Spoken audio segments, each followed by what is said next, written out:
Hai, welcome back to my channel. Terima kasih sudah kembali lagi ke sini. Di video kali ini aku mau ngebahas salah satu sleeping mask dari COSRX. Namanya Ultimate Nourishing Rise Overnight Spa Mask. Nah, masker sleeping mask ini yaitu datang dalam bentuk cup berisi 60 ml. Aku lebih suka yang bentuknya cup seperti ini sih daripada jar, karena kan dia lebih higienis ya, jadi bisa langsung dikeluarkan dan langsung dioleskan pakai tangan. Ini dia lebih travel friendly juga. Aku suka yang bentuk packagingnya seperti ini. Kemudian kalau dari segi tekstur dan warnanya, teksturnya menurutku dia itu masih krim tapi cukup ringan, dan dia warnanya putih. Dia juga agak cepet nyerapnya tuh, lumayan cepet. Kalau dibandingin sama sleeping masknya punya Laneige yang water sleeping mask, itu memang lebih ringan yang water sleeping masknya Laneige, dan itu juga lebih cepat menyerapnya. Tapi yang ini menurutku juga termasuknya masih cukup cepat menyerap, nggak terlalu lama menyerapnya.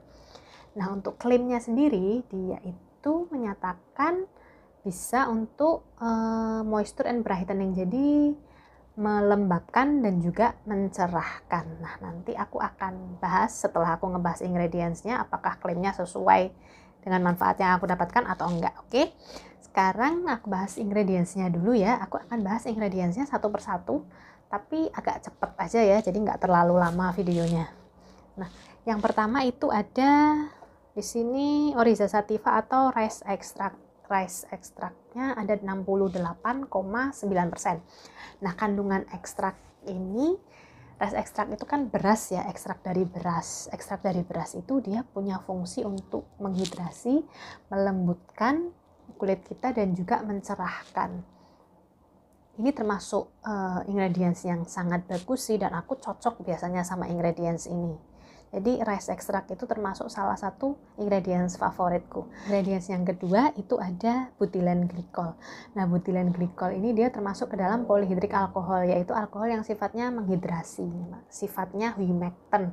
Dia mengikat air, jadi dia mempunyai sifat melembabkan. Yang ketiga ada helianthus annus atau sunflower seed oil.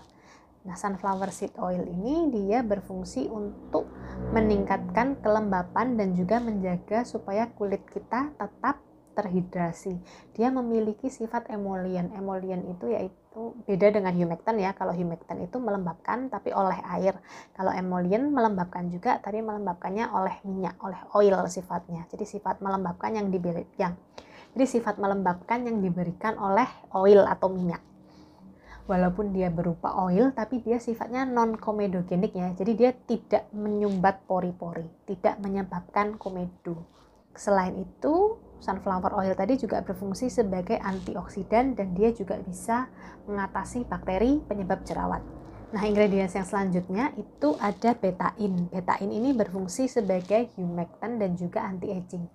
Dan betain ini dia itu aman untuk kalian yang memiliki kulit sensitif. Ingredients yang selanjutnya itu ada niacinamide. Kalau niacinamide sudah tahu ya, berbagai fungsi niacinamide itu ada banyak sekali. Dia bisa mencerahkan, mengatasi masalah jerawat, menyeimbangkan produksi minyak di kulit kita, kemudian memudarkan noda-noda bekas jerawat. Nah, sebenarnya niacinamide ini dengan konsentrasi 5% itu sudah cukup efektif. Kalau kalian yang punya kulit sensitif, itu sebaiknya dimulai dengan yang konsentrasinya 2% terlebih dahulu. Jadi untuk ngecek 2% terlebih dahulu. Kalau aman, coba yang 5%. Kalau cocok, baru coba yang 10%. Jadi sebaiknya jangan langsung ke 10%. Karena apa? Untuk mengetahui kalian cocok dengan ingredients niacinamide atau enggak. Ingredient selanjutnya itu ada dimeticon. Dimeticon ini zat berbasis silikon. Dia punya sifat oklusif atau mengunci kelembapan. Itu sifat positifnya ya. Sifat negatifnya dia menyumbat pori. Makanya dimeticon ini agak pro dan kontra, karena dia memiliki manfaat tapi juga ada efek yang kurang menguntungkan. Nah, sebenarnya dimeticon ini dia itu aman untuk digunakan. Jadi nggak masalah untuk digunakan, nggak perlu takut. Walaupun dimeticon ini suatu zat yang berbasis silikon, dengan catatan kalian nggak sensitif atau nggak alergi dengan dimeticon tadi, dengan zat berbasis silikon ini. Next, yang ketujuh ada 1,2 hexanediol. Dia berfungsi untuk melembutkan kulit kita. Yang kedelapan ada Cetearyl olivat ya. Cetearyl olivat ini dia gabungan antara cetearyl alkohol dengan olive oil. Nah, dia memiliki sifat untuk menghidrasi, melembutkan kulit kita, dan dia juga membuat tekstur skincare itu sendiri menjadi lebih lembut. Nah, Cetearyl olivat ini termasuk ingredients yang aman ya, jadi nggak perlu khawatir. Kemudian ada sorbitan olivat. Nah, yang ini campuran antara sorbitol dengan olive oil. Dia berfungsi sebagai pengemulsi dan dia juga termasuk ingredients yang aman. Yang ke-10 ada Elais guinensis palm oil dan yang ke-11 ada Elais guinensis palm kernel oil. Nah, ini pada dasarnya mereka itu sama ya, minyak kelapa sawit, cuman jenisnya aja yang berbeda. Fungsinya itu bisa sebagai pengemulsi, kemudian surfaktan dan juga thickener. Palm oil ini tadi dia punya fungsi sebagai emulsifier, thickener, dan surfaktan. Emulsifier itu dia menggabungkan dua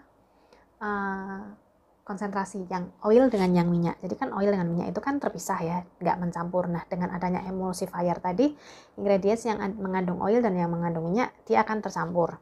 Kemudian yang kedua ada thickener. Thickener itu pengental, untuk mengentalkan ingredients yang ada.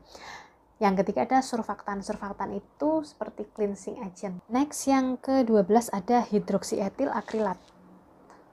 Dia berfungsi sebagai pengental dan juga pengemulsi. Kemudian yang ke-13 ada cetearyl alkohol. Nah, cetearyl alkohol ini juga berfungsi sebagai zat pengemulsi. Walaupun ada embel-embel nama alkoholnya, tapi jangan khawatir ya, dia cukup aman karena diambilnya dari tumbuh-tumbuhan. Yang ke-14 ada etil heksil gliserin. Dia berfungsi sebagai pelembab dan juga sebagai antibakteri. Kemudian yang ke-15 ada arginin. Nah, arginin ini merupakan suatu asam amino yang berfungsi untuk meremajakan kulit. Jadi dia termasuk anti-aging. Kemudian yang ke-16 ada karbomer. Karbomer ini sebagai pengental, dia sebenarnya dinyatakan aman oleh FDA, tapi pada konsentrasi yang cukup tinggi dia bisa menyebabkan iritasi. Ingredients yang ke-17 dia ada allantoin. Allantoin ini sebagai skin conditioning atau pelembut ya. Dia ini cukup bagus untuk kulit berminyak dan juga kulit sensitif. Yang terakhir itu santan gam, fungsinya sebagai pengawet atau pengental. Nah, ingredientsnya udah ya, itu total ada 18 ingredients. Oke. Sekarang masuk ke reviewnya. Pengalamanku menggunakan sleeping mask ini selama ini udah aku pakai sampai habis ya. Jadi aku benar-benar udah tahu sifat-sifat karakteristiknya. Kalau dari segi teksturnya, aku sebenarnya lebih suka Laneige Water Sleeping Mask karena dia lebih ringan. Walaupun ini masih cukup ringan, tapi biasanya orang yang punya kulit berminyak itu akan lebih menyukai yang teksturnya lebih ringan. Jadi tetap kalau dari segi tekstur itu lebih oke yang Laneige Water Sleeping Mask karena aku kulitnya kulit berminyak ya. Mungkin kalau kalian yang tipe kulit kering atau tipe kulit normal mungkin akan lebih suka yang ini. Dari segi manfaatnya, nah kalau dari segi manfaatnya ini lebih oke menurutku karena dia bisa berfungsi untuk brightening, mencerahkan, dia juga bisa untuk melembabkan dan dia juga memiliki fungsi anti akne. Jadi kalau jerawat pun aku suka menggunakan sleeping mask ini dan bisa ampuh untuk mengatasi masalah jerawat. Sifat yang selanjutnya adalah dia ada rasa oklusifnya karena mengandung dimetikon tadi ya, jadi dia benar-benar bisa mengunci kelembapan sampai kita bangun pagi keesokan harinya. Selain itu, yang aku rasakan dengan penggunaan sleeping mask ini adalah dalam 1 kali pemakaian aja itu udah ada fungsi, udah terlihat manfaatnya keesokan harinya. Jadi kalau malamnya aku pakai ini, besoknya itu aku ngerasa kulit lebih cerah, lembab, dan kalau ada jerawat juga biasanya mereda jerawatnya. Jadi dalam 1 kali pemakaian saja itu manfaatnya sudah kelihatan. Kalau aku sendiri nggak pakai setiap malam sih, jadi seminggu mungkin sekitar 2 atau 3 kali aku seling-seling dengan moisturizer yang lainnya. Menurutku ini juga cocok untuk semua jenis kulit, mau yang kulitnya berminyak, mau kulitnya kering, mau kulitnya normal, siapapun cocok, asalkan kalian nggak sensitif dengan ingredients yang aku sebutkan tadi. Nah, di antara beberapa ingredients yang aku sebutkan tadi, Itu yang perlu diwaspadai adalah yang bersifat oil-oil tadi, yang punya kandungan oil-oil, karena kalau kalian sensitif sama oil-oil mungkin perlu waspada. Kemudian yang kedua adalah niacinamide-nya. Nah, kalau kalian nggak cocok sama niacinamide, mungkin perlu tes patch dulu juga ini. Tapi menurutku sih kandungan niacinamide di sini nggak terlalu tinggi kok. Jadi mungkin masih tergolong aman. Overall menurutku ini sangat-sangat recommended. Kalau kalian pecinta sleeping mask, kalian harus cobain ini. Oke, untuk reviewku kali ini I hope it helps, semoga membantu. See you next time, bye bye.